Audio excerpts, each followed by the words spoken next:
Hello friends, welcome back to our YouTube channel. आज की इस वीडियो में हम क्लास 10th चैप्टर 12 इलेक्ट्रिसिटी का काफ़ी इंपॉर्टेंट टॉपिक करने जा रहे हैं, जो कि है हीटिंग इफेक्ट ऑफ करंट। तो इसको समझते हैं। तो हम क्या बताएंगे, if current is passing through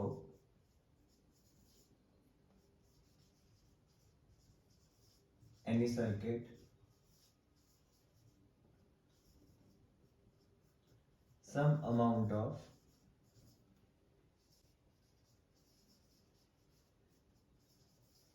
heat is produced in the form of energy that is called as the heating effect of current. This is the heating effect of current. Basically इसमें क्या बताना चाहते हैं कि अगर किसी भी सर्किट से अगर हम करंट फ्लो करते हैं, अगर वो कंडक्टर से करंट फ्लो करते हैं तो कुछ अमाउंट इलेक्ट्रिकल एनर्जी का हीट एनर्जी में कन्वर्ट हो जाता है। तो मान लो हमारे पास एक सर्किट है और यहाँ हमने क्या किया, एक नाइक्रोम की वायर लगा दी। ये नाइक्रोम की थिक वायर मैं सपोज करूँ यहाँ मैंने लगा दी। इसको हमने पोटेंशियल के सोर्स यानी बैटरी या फिर सेल से कनेक्ट कर दिया। अब इसमें से क्या करेगा, करंट फ्लो करेगा। अब यहाँ क्या दिखा, ये जो पार्ट है, जो ये नाइक्रोम वायर है, अब नाइक्रोम वायर ही क्यों यूज की वो हम डिस्कस करेंगे। लेकिन अभी के लिए क्या देखना है कि नाइक्रोम वायर में क्या होगा, हीटिंग इफेक्ट काफी ज्यादा प्रोड्यूस हो जाएगा। जैसे जैसे नाइक्रोम वायर में करंट पास होता है वैसे वैसे ये हीटिंग स्टार्ट कर देता है और इसी को हम हीटिंग इफेक्ट ऑफ करंट कहते हैं। अब यहाँ बात आ जाती है कि हमने नाइक्रोम वायर ही क्यों यूज की। अब नाइक्रोम वायर एक एलॉय है, इसका जो रेजिस्टेंस है वो काफी ज्यादा हाई है। रेजिस्टेंस की बात करें या रेजिस्टिविटी की बात करें, काफी ज्यादा हाई है। तो इस वजह से जो हीटिंग इफेक्ट है वो भी ज्यादा बढ़ जाता है, क्योंकि जो हीटिंग इफेक्ट है वो रेजिस्टेंस से डायरेक्टली प्रोपोर्शनल है। तो इसका हम एक्सप्रेशन फाइंड आउट करते हैं कि कैसे कौन कौन से फैक्टर से हम हीट को निकाल सकते हैं और कौन कौन से फैक्टर पे हीटिंग इफेक्ट डिपेंड करता है। तो सबसे पहले स्टार्ट करते हैं, जैसे पावर है। हम पावर को क्या लिख सकते हैं, या तो वर्क अपॉन टाइम लिख सकते हैं या फिर क्या लिख सकते हैं, एनर्जी अपॉन टाइम। अब शुरुआत में हमने जैसे पोटेंशियल डिफरेंस का फॉर्मूला पढ़ा था, वहां क्या पढ़ा था, जो पोटेंशियल डिफरेंस होता है वी नो, पोटेंशियल डिफरेंस क्या होता है, वर्क अपॉन चार्ज। ठीक है, कि कितना वर्क डन किया जाएगा कि एक पर्टिकुलर चार्ज को एक पॉइंट से दूसरे पॉइंट तक ले जाए। तो यहां से हम क्या करते हैं, यहां से वर्क निकाल लेते हैं। सो क्या हो जाएगा, work will be V into Q. ठीक है, इसको हमने फर्स्ट मान लिया, तो ये क्या हो गया, सेकेंड। तो हम क्या लिख देंगे, पुट सेकेंड इन फर्स्ट। ठीक है, तो क्या हो जाएगा, P is equal to V into Q upon T. अब देखो, ये Q अपॉन टी क्या होता है, चार्ज डिवाइडेड बाय टाइम, ये तो करंट होता है। ठीक है, वी नो, दोबारा से लिखेंगे, we know Q upon T is equal to I. ठीक है, तो इसको पुट कर दो। सो ये यहाँ क्या हो जाएगा, ये थर्ड हो गया अपने पास। तो क्या हो जाएगा, P is equal to V I. ये भी एक आपके पास इक्वेशन बन गई जिसको हम डाल देंगे फोर्थ। अब आपको पता है यहाँ से पावर क्या आ गई है, पोटेंशियल डिफरेंस इनटू करंट। तो हम क्या करते हैं, दोनों side, left hand side and right hand side, दोनों साइड T से मल्टीप्लाई कर देते हैं। Multiply with T time. जैसे हम T से पकड़ते हैं तो क्या हो जाएगा, P into T is equal to V into I into T. अब P इंटू टी क्या होता है, ये तो एनर्जी होता है, और एनर्जी कौन से, हीट एनर्जी। तो हम लिख सकते हैं H is equal to V I T. ये हमारे पास एक नई इक्वेशन बन गई जिसको नया फॉर्मूला कह सकते हैं, ये आ गई फिफ्थ। अब आपको क्या पता है, वी नो, और हम क्या जानते हैं, according to Ohm's law we know that V is equal to I R. ये हमने पढ़ा था कि potential difference is equal to current into resistance. अब ये जो V की वैल्यू है इसको हम फिफ्थ में पुट कर देते हैं। तो आपके पास क्या आ जाएगा, पुट ये आ जाएगा 6 in 5, ठीक है। तो क्या हो जाएगा, H is equal to V, V की जगह तो हमने ये पुट कर देना IR, तो इसको क्या कर देते हैं I इंटू R इंटू, पहले क्या था I इंटू T, ये देखो अब यहाँ से देखो I और I इंटू आई क्या हो जाएगा I स्क्वेयर, तो यहाँ से क्या बन जाएगा फॉर्मूला I स्क्वेयर और बाकी एज इट इज RT, ये देखो एक नया फॉर्मूला बन गया जिसको हम कर देते हैं 7th। ओके, तो इस तरह से एक्सप्रेशन होगा। सबसे पहले देखो power is equal to work upon T था, यहाँ हमें पता है कि पोटेंशियल डिफरेंस क्या होता है, वर्क अपॉन चार्ज, तो हम इस वैल्यू को फर्स्ट में पुट कर देते हैं, तो हमारे पास क्या आ गया, P is equal to V Q divided by T. अब चार्ज डिवाइडेड बाई टाइम आपको पता है कि करंट होता है, तो इसको पुट कर दिया, तो क्या हमारे पास नई इक्वेशन क्या आ गई, P is equal to V I. अब क्या किया, left hand side and right hand side दोनों जगह आपने क्या टी से मल्टीप्लाई कर दिया। जब P इंटू टी होता है तो उसको हम एनर्जी लिख सकते हैं, और कौन सी एनर्जी, यहाँ हम बात करें हीटिंग एनर्जी, तो हमने H सिंबल लिख दिया हीट एनर्जी के लिए। और यहाँ से आपके पास बन गया हीट किस किस पे डिपेंड करता है, पोटेंशियल डिफरेंस के डायरेक्टली प्रोपोर्शनल है, करंट के एंड टाइम के। अगर potential difference time and current increase करता है तो हीट भी इंक्रीज करेगा। अब देखो हमें ये भी तो पता है कि ओम्स लॉ के according V equal to IR होता है, तो इसको भी हम क्या कर देते हैं, इस इक्वेशन 5th में पुट कर देते हैं, तो हमारे पास क्या चीज आ गई, H is equal to I square RT। यहाँ से क्या पता चल रहा है कि हीटिंग इफेक्ट किस पे डिपेंड करता है, स्क्वेयर ऑफ इलेक्ट्रिक करंट, यानी ये डायरेक्टली प्रोपोर्शनल है तो करंट बढ़ेगा तो हीटिंग इफेक्ट भी बढ़ेगा।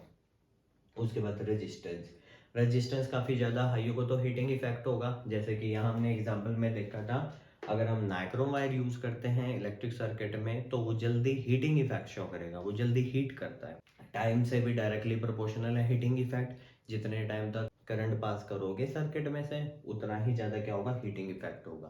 तो ये इस तरह से हमारे पास एक्सप्रेशन और काफ़ी सारे न्यूमेरिकल आ जाते हैं जिनके बेस्ड पे हम गिवन न्यूमेरिकल्स कर सकते हैं। अब देखो चलो शुरुआत करते हैं हमारे फर्स्ट क्वेश्चन से। फर्स्ट क्वेश्चन में आपके पास 2 टाइप की पावर गिवन है, पावर 1 एंड पावर 2, और आपके पास क्या है, पोटेंशियल डिफरेंस गिवन है, आपको करंट भी निकालना है और रेजिस्टेंस भी।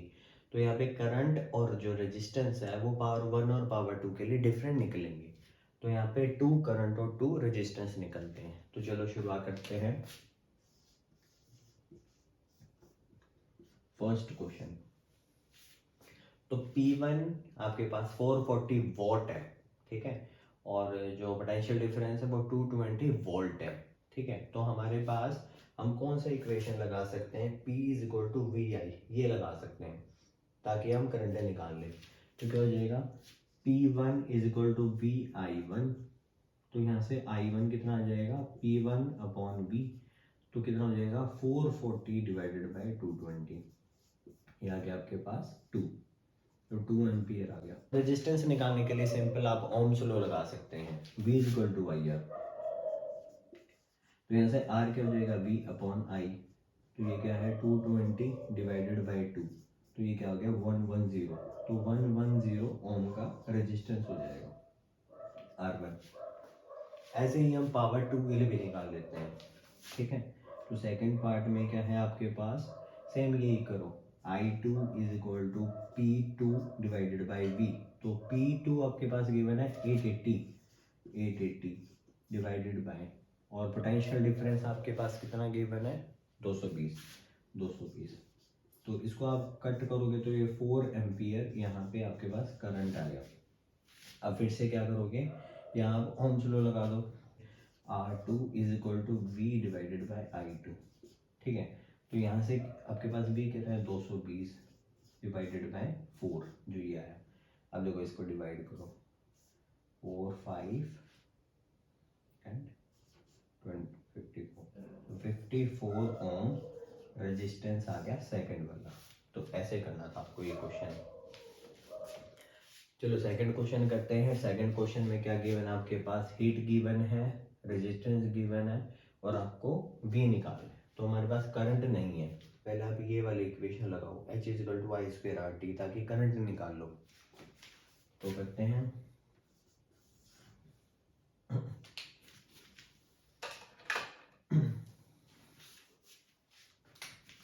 तो सेकेंड क्वेश्चन करते हैं।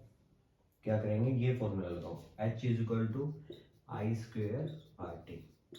तो आई स्क्वेयर क्या हो जाएगा, H बाई आर टी, ठीक है, क्योंकि ये मल्टीप्लाई में था, ये डिवाइड में हो जाएगा। अगर हम आई की बात करें तो क्या हो जाएगा, under root H upon R T, ठीक है। तो अंडर रूट एच कितना गिवन है आपके पास, 100 डिवाइडेड बाय रेजिस्टेंस कितना गिवन है, 4 ओम, और टाइम इसमें, हाँ टाइम इसमें मान लो आपके पास 1 सेकेंड, ठीक है। तो 1 सेकेंड इसमें है,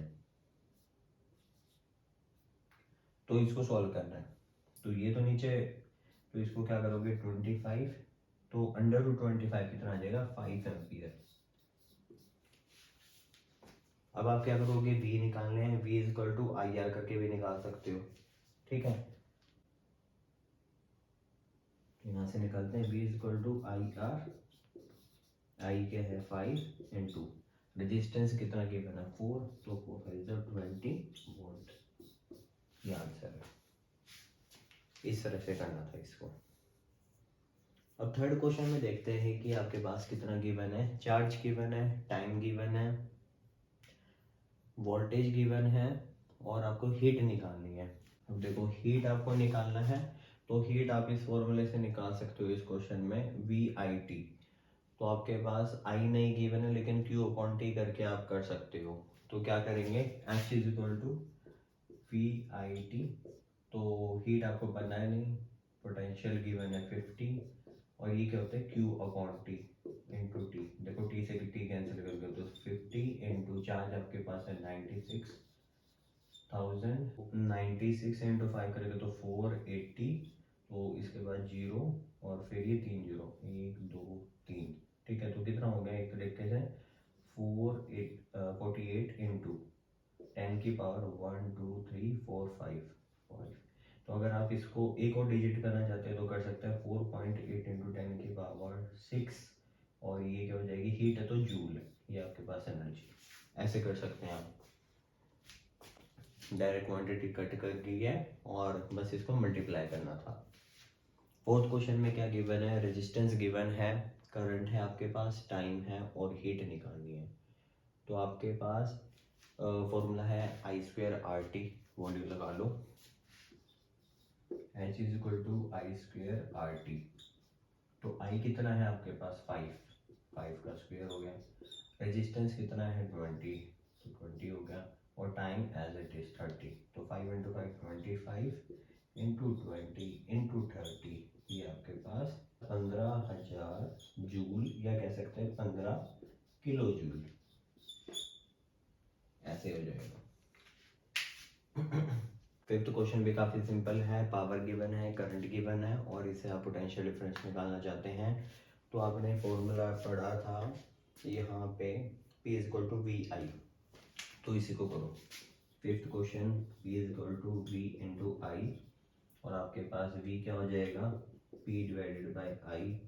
पावर आपके पास है 100 वॉट, और करंट है आपके पास 5 एम्पियर। तो ये तो काफ़ी सिंपल था, 20, तो 20 वोल्ट आंसर, ठीक है। So I hope you have wonderfully understood the concept of heating effect of current.